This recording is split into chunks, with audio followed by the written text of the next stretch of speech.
Okay, सो इसको देखिए। Power supply. In this video, we are going to see the internal functional blocks of power supply.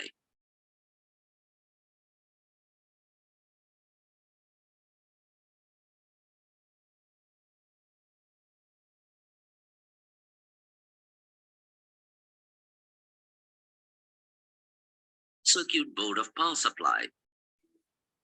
Step-down transformer. Bridge rectifier. Filter. Regulator. The operation of the power supply by its internal circuit is shown.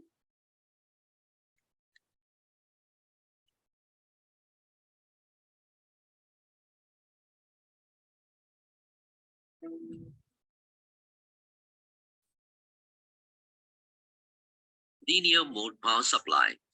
In this video, we are going to see the internal blocks and the function of linear mode power supply. The linear mode power supply consists of step-down transformer, bridge rectifier, filter, and regulator.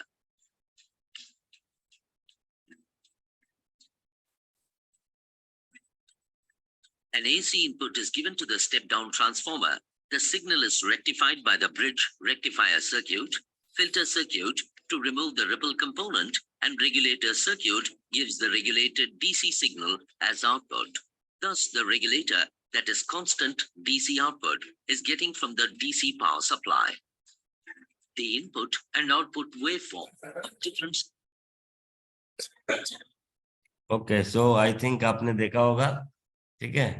एक बार इसको फिर से देखिए, फिर हम इसी को explain करेंगे, ठीक है।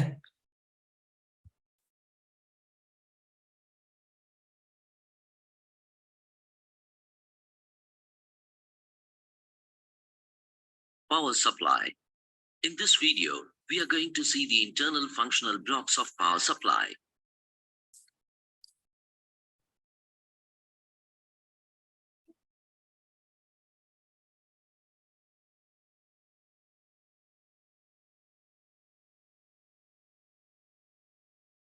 Circuit board of power supply. Step-down transformer. Bridge rectifier. Filter. Regulator. The operation of the power supply by its internal circuit is shown.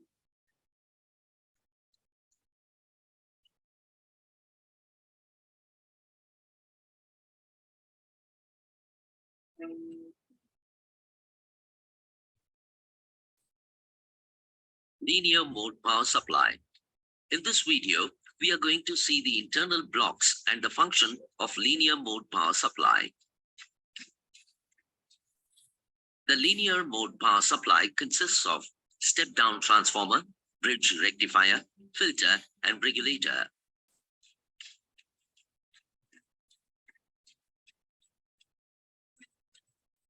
An AC input is given to the step-down transformer.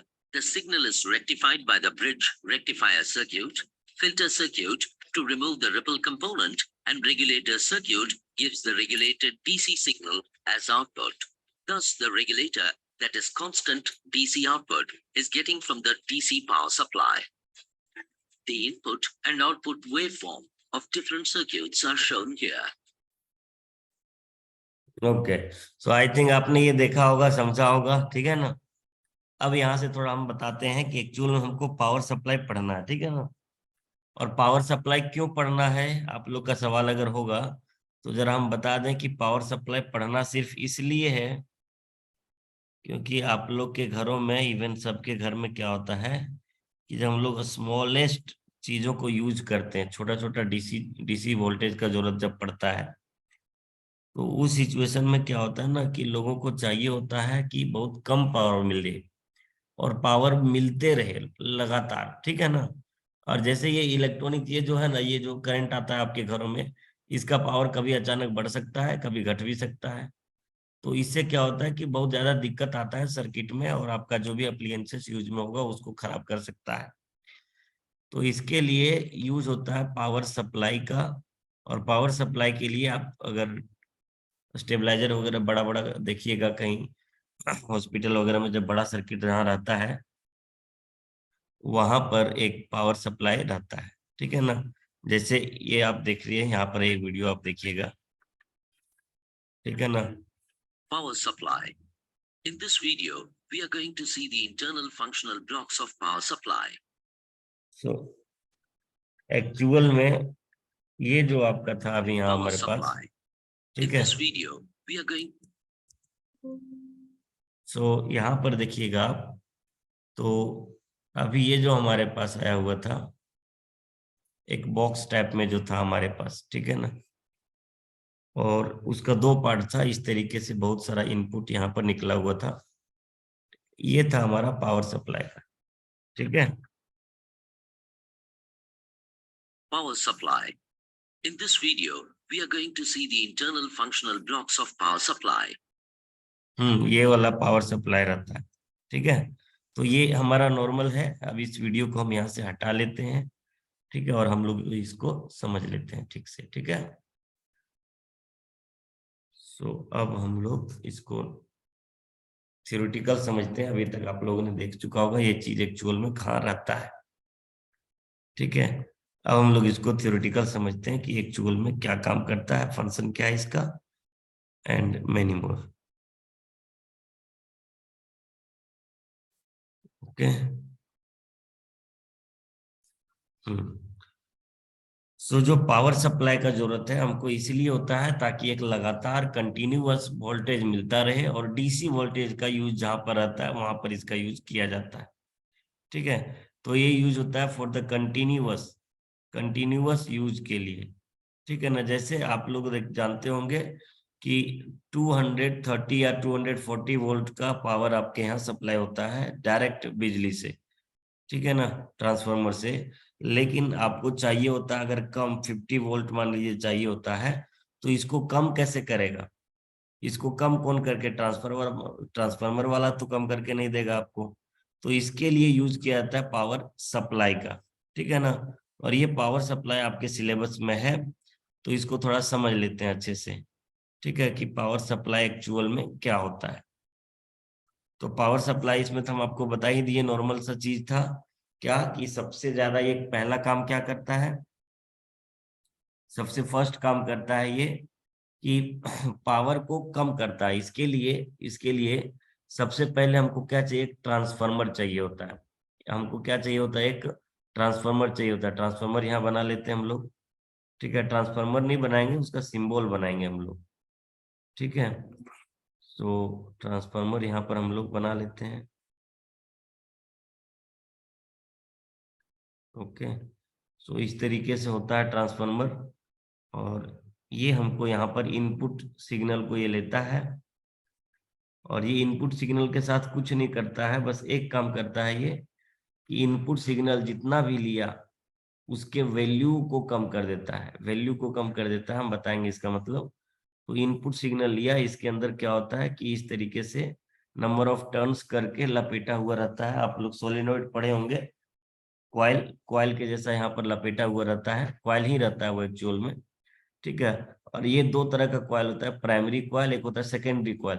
तो primary coil का तो figure आप यहाँ पर देख लिए, हम बना दिए। एक सिमिलरली एक सेम टू सेम एक कॉइल होता है जिसको कहते हैं हम लोग सेकेंडरी कॉइल, ठीक है ना। ट्रांसफार्मर का वर्किंग अगर याद हो आपको, 12th में पढ़ना था, ठीक है। सो ये ट्रांसफार्मर हमारे पास यहाँ पर लगा दिए, ठीक है। पहला कंपोनेंट इसका हमने लगा दिया ट्रांसफार्मर। अब जैसे ही ट्रांसफार्मर लगा दिए तो इसमें इनपुट देंगे, ठीक है। इसमें कॉइल लगा हुआ है ये, ठीक है। और हम लोग क्या करेंगे ना कि यहाँ से इनपुट एसी देंगे, एसी करंट को देंगे इनपुट, ठीक है। जिसका वोल्टेज कितना रहेगा आपको पता है, 230 वोल्ट रहता है, और एंगुलर फ्रिक्वेंसी उसका 50 रहता है, ओमेगा 50, है ना, 50 हर्ट्स, जो कि बहुत ज्यादा होता है 50 हर्ट्स, ठीक है। और अब जब हम इसको सप्लाई करते हैं ट्रांसफार्मर में, तो ये ट्रांसफार्मर कुछ नहीं करता है, बस इसके फ्रीक्वेंसी को कम कर देता है। मतलब जो एसी करंट है हमारे पास, अगर एसी करंट को हम इस तरीके से शो कर रहे हैं यहाँ पर, तो ये आप देखिए कि ये अगर एसी करंट है, ठीक है ना, तो ये रिजल्ट में क्या देगा, रिजल्ट में ये देगा कंप्लीटली एसी करंट को कमजोर कर देगा। आप ये फिगर देख रहे हो और इन दोनों में जो कंपेयर करके रिजल्ट बताइएगा, इन दोनों में कंपेयर करके रिजल्ट बताइएगा क्या रिजल्ट मिल रहा है आपको। What are the result in this two figure. ये दोनों ग्राफ में आपको क्या पता चल रहा है, पहला चीज एम्पलीट्यूड, पहला चीज इसका एम्पलीट्यूड ज्यादा है और इसका एम्पलीट्यूड आप देखेंगे कम है, बहुत कम है, ठीक है ना। तो ये क्या करता है, एम्पलीट्यूड कम कर देता है। और आपको पता है कि intensity is directly proportional to square of the amplitude. मतलब अगर एम्पलीट्यूड कम कर दिए तो इंटेंसिटी भी कम होगा, मतलब ये जो आ रहा है इसका फ्रीक्वेंसी अपने आप क्या होगा, कम हो जाएगा, ठीक है ना। तो ये फ्रीक्वेंसी कम करने का काम कौन किया हमारे पास यहाँ पर, हमारे पास सबसे पहले फ्रीक्वेंसी कम करने का काम कौन किया, ये जो हमने लगा रहा है यहाँ पर कौन, ट्रांसफार्मर। और ये कौन सा ट्रांसफार्मर होता है, तो step down transformer, step down transformer, ठीक है ना, स्टेप डाउन ट्रांसफार्मर, ठीक है। जो क्या करता है, स्टेप अप और स्टेप डाउन, दो तरह का आपने पढ़े होंगे, ठीक है। और स्टेप डाउन क्या करता है, वोल्टेज को कम करता है, ठीक है, जिसमें number of coil, number of turns जो होता है। देखिए बाबू, ये जो लपेटा हुआ स्प्रिंग जैसा बनाए ना, स्प्रिंग नहीं, ये कॉइल है, क्या है ये, कॉइल है। तो नंबर ऑफ कॉइल जो होता है सेकेंडरी में ज्यादा होता है, प्राइमरी में कम होता है, समझे ना। या स्टेप डाउन का काम है, ठीक है, स्टेप डाउन का काम है कि इस तरह उल्टा पड़ जाता है, ठीक है। दो तरह का ट्रांसफार्मर यूज आप लोग पढ़े होंगे, ठीक है ना। तो उसी में से एक स्टेप डाउन है, उसका यूज करते हैं यहाँ पर। अब इनका जो आउटपुट निकला यहाँ से जो भी हमको आउटपुट निकला, वो तो कम्प्लीटली एक एसी करंट ही था, कम्प्लीटली एक एसी करंट ही था। बस उन्होंने किया क्या, इनका एम्पलीट्यूड को कम कर दिया। उन्होंने क्या किया बच्चों, इनके एम्पलीट्यूड को डिक्रीज कर दिया, कम कर दिया। अब हम एसी को कम करना चाहते हैं और एसी को कन्वर्ट करना चाहते हैं डीसी में। और आपको पता है कि एसी को डीसी में कन्वर्ट करने वाला एक सिंगल चीज है, बताइए क्या है वो। एसी को डीसी में कन्वर्ट करने वाला एक बहुत ही सिंगल सा चीज है, बताइए क्या है। एसी को डीसी में कन्वर्ट करने वाला गैल्वेनोमीटर। क्या है, गैल्वेनोमीटर। जी, गैल्वेनोमीटर नहीं होता है, करंट स्मॉल अमाउंट ऑफ को मापता है गैल्वेनोमीटर। गैल्वेनोमीटर करंट को मेजर करता है, वो स्मॉल वैल्यू ऑफ करंट को मेजर करता है। रेक्टिफायर। रेक्टिफायर कौन बोले, rectifier is the correct answer, rectifier is the correct answer, ठीक है। जो भी बोले होंगे रेक्टिफायर यूज करते हैं। आपको याद होगा सेमेस्टर 3 में पढ़ना था, इवन 12th में भी पढ़ना था, रेक्टिफायर जिसको यूनी डायरेक्शनल करंट प्रोड्यूसर भी कहते हैं, जो एक डायरेक्शन में करंट को प्रोड्यूस करता है। तो इसके लिए यहाँ पर 3 तरह का रेक्टिफायर यूज हो सकता है, लेकिन 3 में से यहाँ पर यूज किया था सबसे ज्यादा ब्रिज रेक्टिफायर का, ठीक है, ओके। तो यहाँ पर हमने क्या किया, ब्रिज रेक्टिफायर का यूज कर दिया। जो भी ये इनपुट आया ना, इसको एक दे देगा किसमें, ब्रिज रेक्टिफायर में, ठीक है। इसीलिए हम वो वीडियो दिखाए थे सबसे पहले आप लोग को, ठीक है, ताकि आप लोग उसको समझें, है ना। तो ये ब्रिज रेक्टिफायर आपको यहाँ पर समझ में आ रहा होगा। आप इस तरह से अगर याद हो आपको, तो ब्रिज रेक्टिफायर हम तो बताए थे, ठीक है ना। इसका D1 D2 इस तरह करके 4 तरह का इसमें डायोड लगा हुआ रहता है ना।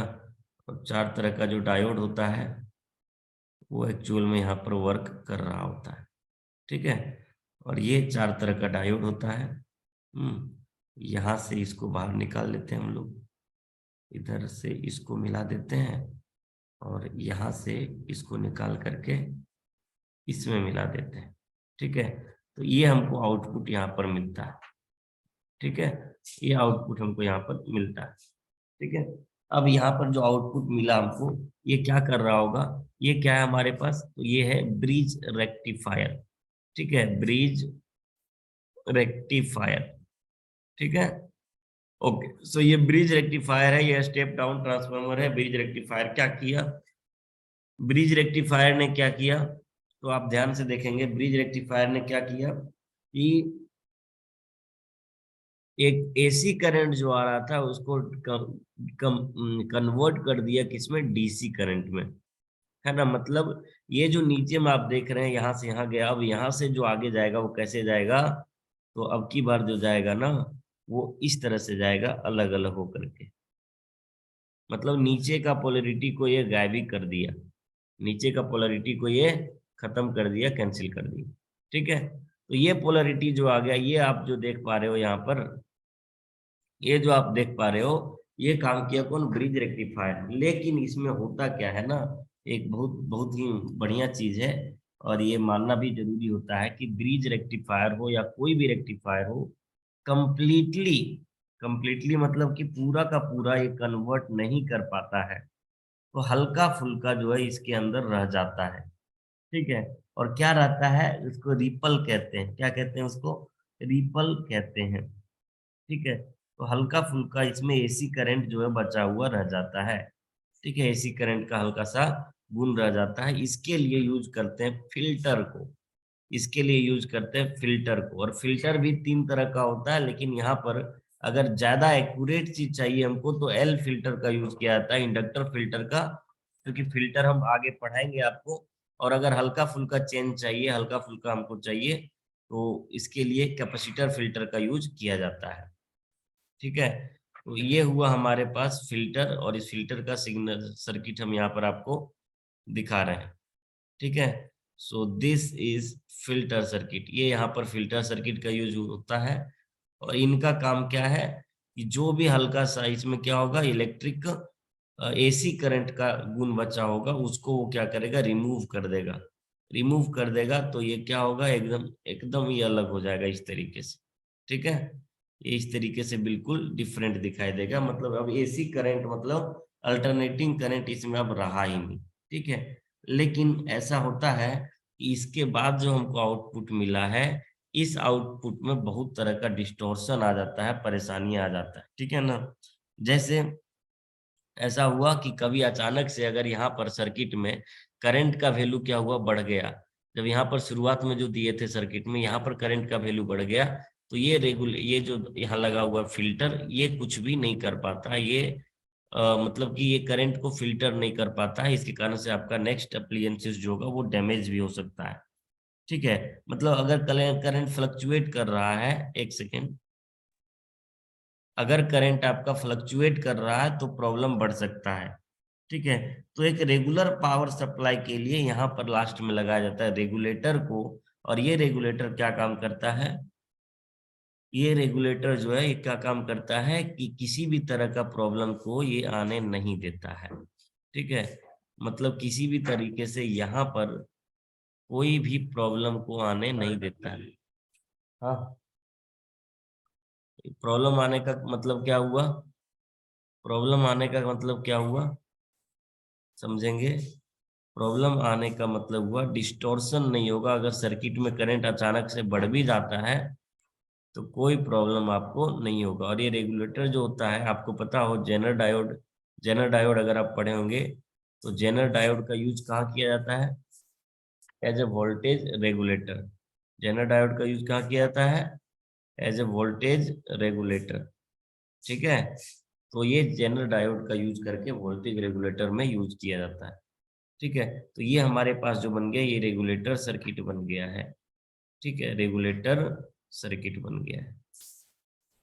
ठीक है, तो आपको क्वेश्चन क्या पूछेगा इसमें, क्वेश्चन पूछेगा draw the neat and clean diagram of power supply and explain it, बस इतना ही आपको पूछेगा। ठीक है, क्वेश्चन यहाँ पर लिख दे रहे हैं। ठीक है, draw the neat and clean diagram, neat and clean diagram of power supply, diagram of power supply. ठीक है, neat and clean diagram of power supply and explain explain it's it. ठीक है, ये क्वेश्चन आपका रहेगा। तो आपको ये सारा फिगर बनाना है, और बनाने के बाद इसको एक्सप्लेन करना है। ठीक है ना, और ये एक्सप्लेनेशन हम आपको अभी बता दिए हैं। ठीक है, अलोंग विथ आपको ये नोट्स बना करके हम अभी आपके ग्रुप में सेंड भी कर दे रहे हैं। ठीक है, टाइप किया हुआ नोट्स है। ठीक है, मोबाइल से ही टाइप किए। सो ये हमारा था आज का पावर सप्लाई। ठीक है, अब इसमें देखिए हम लोग क्या कह रहे हैं, इसका यूज कहाँ किया जाता है। इसका थोड़ा सा मैथमेटिकल कैलकुलेशंस भी है जिसको हम लोग करेंगे अभी। ठीक है, मैथमेटिकल कैलकुलेशन हल्का सा है, इसमें बहुत ज्यादा नहीं है, तो इसको करते हैं हम लोग। ओके, सो नाउ यहाँ पर वर्किंग के बाद लिखेंगे इसमें, ठीक है ना। वर्किंग के बाद थ्योरी हम अभी भेज दे रहे हैं आपके ग्रुप में, ठीक है, आप देख लीजिएगा वहां से। और वर्किंग के बाद आपको लिखना है performance of power supply, performance parameter of power supply, ठीक है ना, performance parameter of power supply, of power supply. ठीक है, सो पावर सप्लाई का परफॉर्मेंस पैरामीटर कैसे कैलकुलेट करेंगे, तो इसके लिए आपको सबसे पहले चीज लेना होगा लोड रेगुलेशन। लोड रेगुलेशन, ठीक है। अब ये लोड रेगुलेशन क्या होता है, अगर आप ये जानिएगा, इसका मतलब है कि जो आप लोड लगा रहे हैं, आप चार्जर लगा रहे हैं, डीसी फैन लगा रहे हैं, क्या लगा रहे हैं, ये उसका लोड कितना है, ठीक है ना।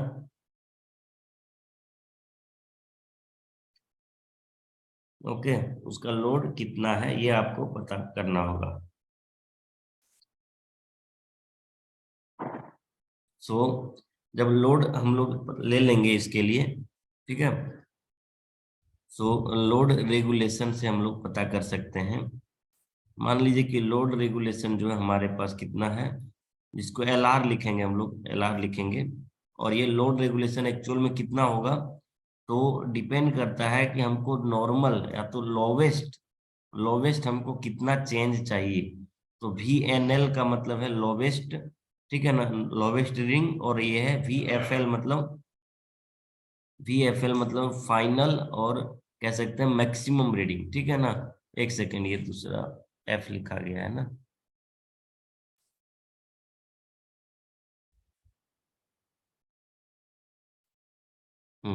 सो वी एफ एल का मतलब है, वी एफ एल, इसका मतलब क्या है यहाँ पर समझेंगे। ये लोड रेगुलेशन का मतलब है कितना लोड आप रख रहे हैं, ठीक है ना।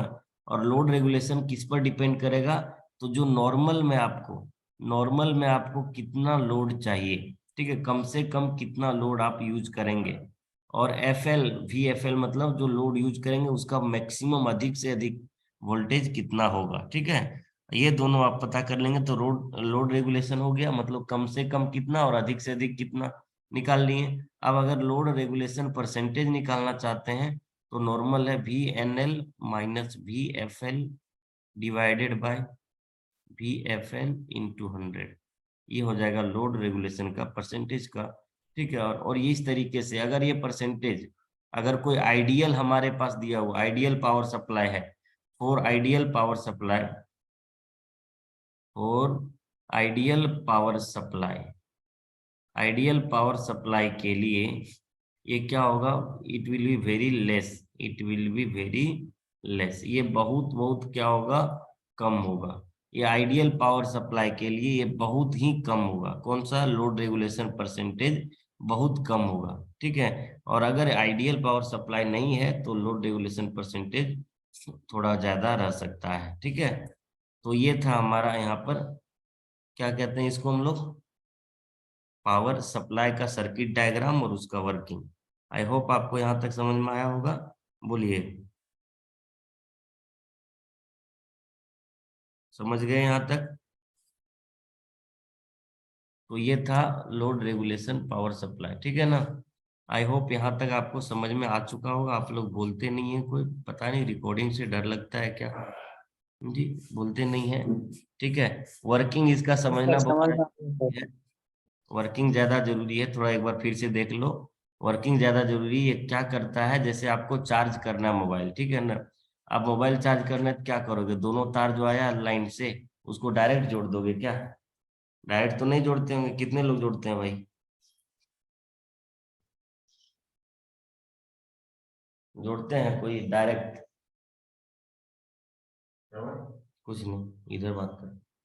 हाँ हेलो, हाँ बोल रहे हैं ना, अरे उसमें पहला तो एक सांप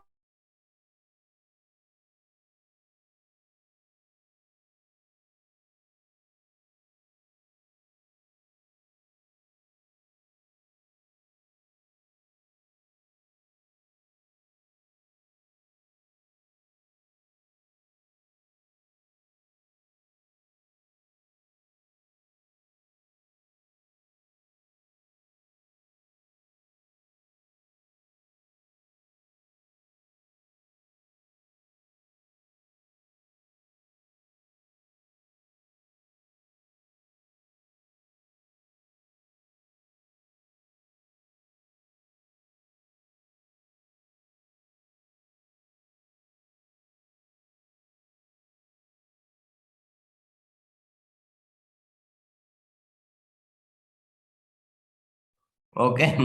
सो डियर स्टूडेंट्स, यहाँ तक हम बोल रहे थे कि अगर आपको चार्जिंग करना है, डीसी बल्ब लगाना है, तो इन सब में क्या चाहिए हमको, वोल्टेज कम करना होगा। ये 230 वोल्ट अगर लगा देंगे तो डीसी बल्ब उड़ेगा, साथ में अगल बगल वाला आदमी भी चल देगा, समझे। तो इसके लिए क्या चाहिए, पावर सप्लाई चाहिए हमको, ठीक है ना। तो हर एक छोटा से छोटा इलेक्ट्रॉनिक डिवाइस में इतना बड़ा ये अप्लायंसेस लगाया जाता है, ठीक है। और ये इतना बड़ा अप्लायंसेस मतलब वो जितना बड़ा मशीन दिखाए थे वीडियो में उतना बड़ा मशीन नहीं होता है।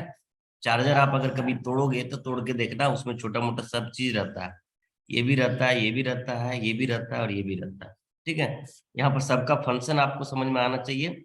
ये जो हमारे पास ये स्टेप डाउन ट्रांसफार्मर है, ट्रांसफार्मर का काम होता है क्या, वोल्टेज को ट्रांसफर करना, ठीक है ना। अगर स्टेप डाउन ट्रांसफार्मर है तो वोल्टेज कम करेगा, स्टेप अप ट्रांसफार्मर है तो वोल्टेज को बढ़ा देगा।